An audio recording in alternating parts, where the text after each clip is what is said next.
Baik, bismillahirrahmanirrahim. Assalamualaikum warahmatullahi wabarakatuh.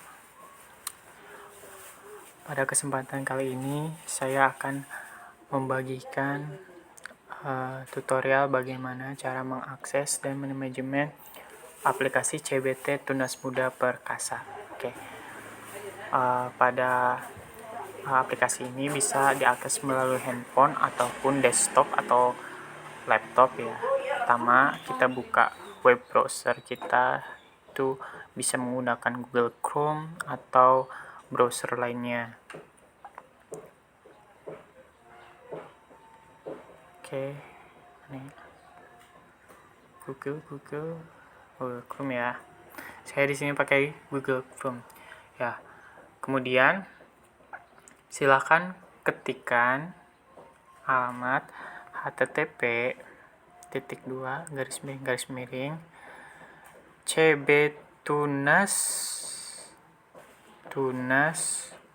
muda.safars.asia ya, kurang lebih seperti ini. Lanjut.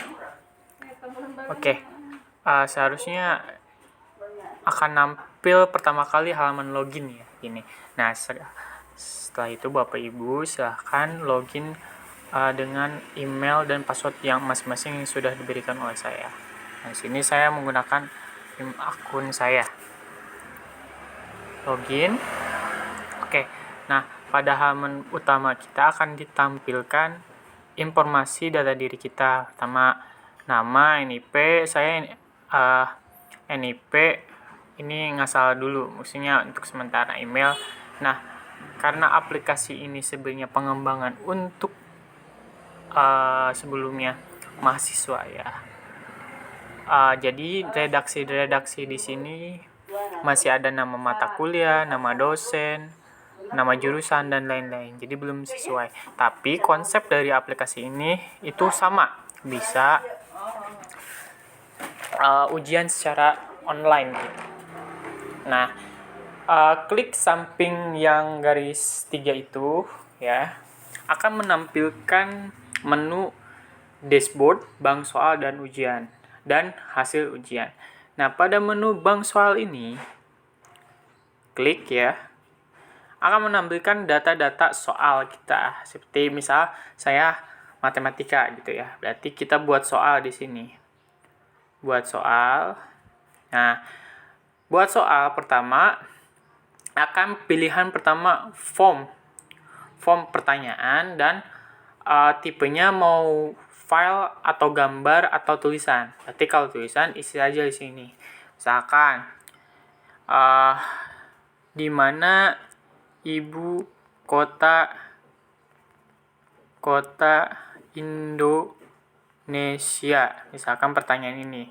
Nah, pada form selanjutnya akan menampilkan jawaban nih dari masing-masing option A, B, C, D, E gitu. Nah, untuk pilihan pertama A dipilih misalkan yang salah Surabaya. Terus yang B di sini misal Bandung. Yang C misalkan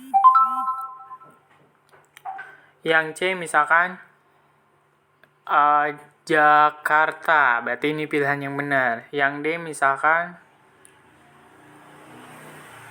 lagi ya, bentar. Yang D misalkan Bali.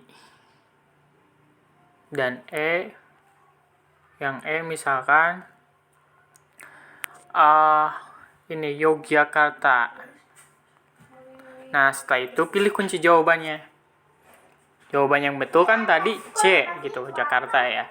Nah, kasih bobot soal di sini 1 karena tidak ada pengaruh apapun gitu. Klik simpan.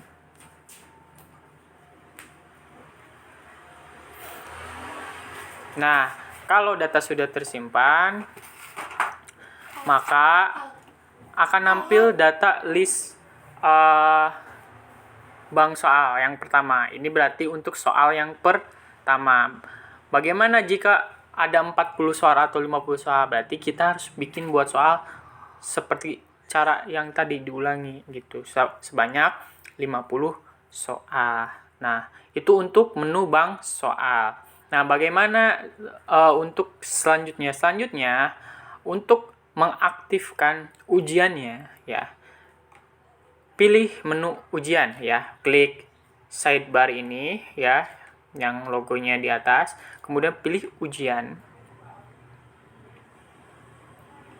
Nah, pilih ujian baru. Nah, nama ujiannya apa? Misalkan, nah di sini nampil informasi ya, mata kuliah artinya mata pelajaran gitu. Dosen artinya gurunya siapa gitu. Nama ujian misalkan ujian matematika. Jumlah soal berapa? Tadi kan saya buat soal 1 berarti 1 gitu. Nah, ini tanggal mulai nih. Tanggal mulainya mau dimulainya kapan? Ya, misalkan dimulai hari tanggal 14 gitu. Jam mulainya jam berapa? Jam 8 misalkan. Jam 8 gitu. Set. Nah, sudah. Tanggal selesainya ya. Kita harus kasih tenggat waktu bisa menyelesaikan peserta didik ya. Warga belajar itu ataukah 1 hari, 2 hari dari mata pelajaran ini ya. Misalkan untuk mata pelajaran ini 1 hari aja. Dari situ. Misalkan 1 hari bisa diakses selama 2 jam saja. Berarti kalau 2 jam, jam 8 sampai jam 10 gitu. Sampai jam 10.00. Nah, waktu pengerjaan di sini berapa menit? Misalkan untuk matematika 40 soal misalkan 120 misal ya. Nah, pilih ya. Nah, di sini unik nih. Bisa acak soal, mau diacak soalnya atau sesuai urutan gitu. Ya, kayak UNBK kan seperti itu, bisa diacak soalnya gitu. Klik simpan. Nah, berhasil. Oke. Nah, data ini sudah tampil untuk ujiannya. Nah, di sini sudah ada tampil list token. Token ini akan digunakan untuk peserta didik buat masuk ke ujian yang ini. Sama seperti UNBK gitu. Hampir mirip prinsipnya seperti itu. Nah, ya. Nanti ketika peserta didik awal belajar login dan mengakses ujian kita berikan tokennya di sini. Kita pun bisa merefresh token-token ini. Nah, mungkin untuk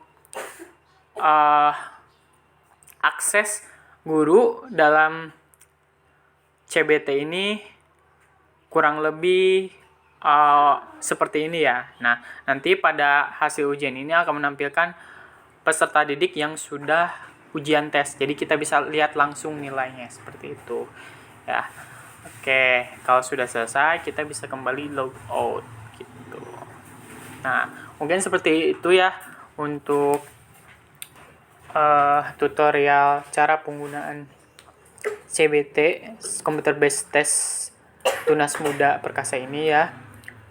Semoga Bapak atau Ibu bisa mengikutinya dan tidak ada hambatan. Jika ada pertanyaan terkait aplikasi ini, silahkan langsung jawab privat atau di grup ya. Insya Allah kalau saya sudah sempat bisa menjawab, langsung dijawab ya. Terima kasih. Wassalamualaikum warahmatullahi wabarakatuh.